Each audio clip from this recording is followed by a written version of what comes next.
एक समय की बात है। एक गांव में दो सहेलियां रहती थीं। एक दिन एक सहेली दूसरे सहेली से मिलने उसके घर जाती है। दोनों सहेलियां आपस में बात कर रही होती हैं कि टीना की नज़र एक आम के पेड़ पर पड़ती है, जिस पे बहुत प्यारे प्यारे आम लगे रहते हैं। मीना, ये आम बहुत प्यारे और रसीले लग रहे हैं। मुझे इसमें से एक आम तोड़ के दे दो। मेरा बहुत मन कर रहा है इसे खाने का।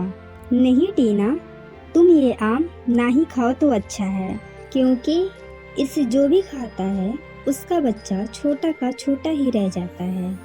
नहीं बहन, मुझे ये आम खाने का बहुत मन कर रहा है। मुझे इसमें से एक आम तोड़ने दो। ठीक है, अगर तुम नहीं मान रही हो तो जाओ तोड़ लो। फिर टीना आम को तोड़ती है और उसे घर ले जाके खा लेती है। कुछ महीनों बाद टीना एक बच्चे को जन्म देती है, जो बच्चा बहुत छोटा होता है।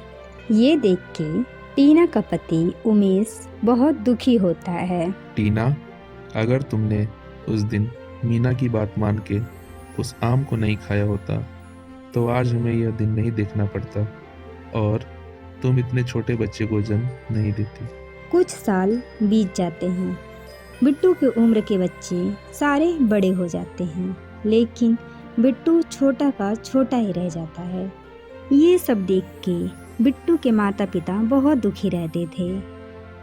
एक दिन बिट्टू अपनी बकरियों को लेके खेत में चराने ले जाता है।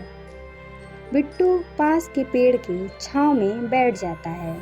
थोड़ी देर बाद उसकी आँख लगती है और वो गहरी नींद में सो जाता है। बिट्टू के सो जाने के बाद उसकी बकरियां राजा के खेत में चली जाती हैं। जब ये बात राजा को पता चलती है तो राजा गुस्से में बोलता है, सैनिकों, जाओ और बिट्टू की बकरियों को मार डालो।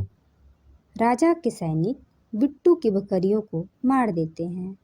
जब बिट्टू की आँख खुलती है तो बिट्टू अपनी बकरियों को मरा देख के बहुत दुखी होता है और उदास होके अपने घर चला जाता है।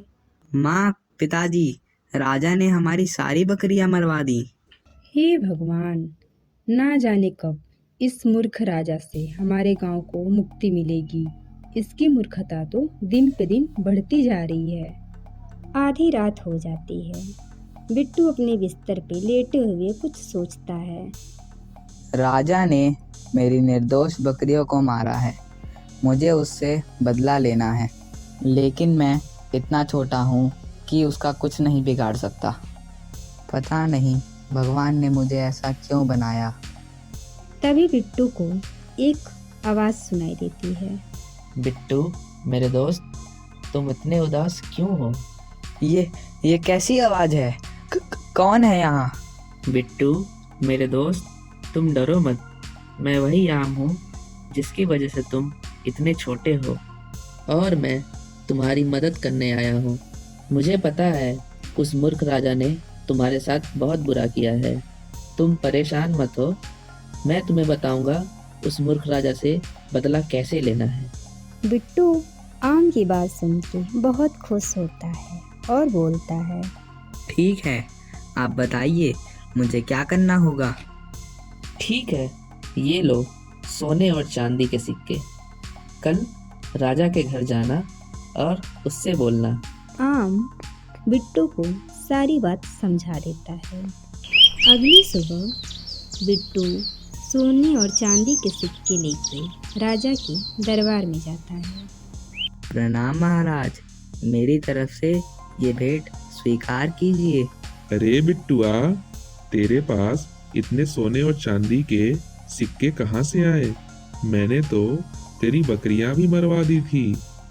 हाँ राजा साहब, आपने जो मेरी बकरियां मरवाई थीं उनको मैं बाजार में बेच आया। उनसे ही मुझे ये सोने और चांदी के सिक्के मिले हैं।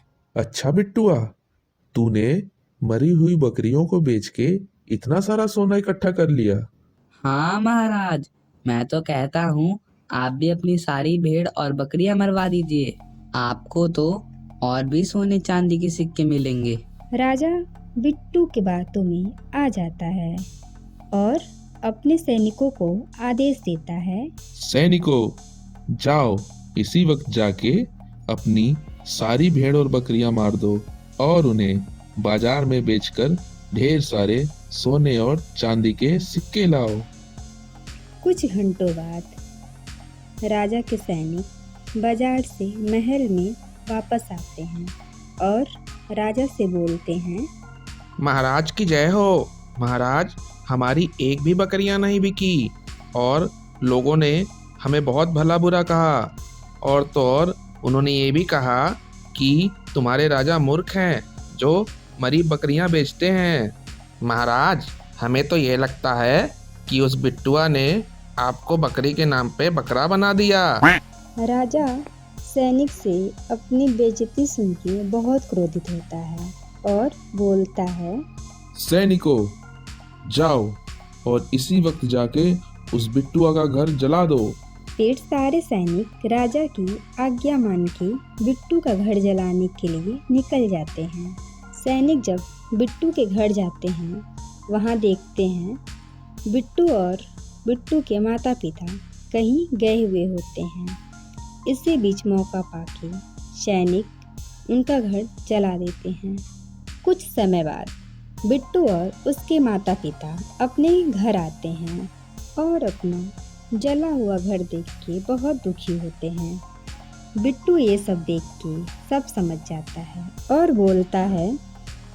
ये जरूर उस मूर्ख राजा का ही काम है। अब बिट्टू और उसका दोस्त आम उस मूर्ख राजा को कैसे सबक सिखाएंगे, ये जानने के लिए आप हमारे इस वीडियो के दूसरे पार्ट का वेट करें।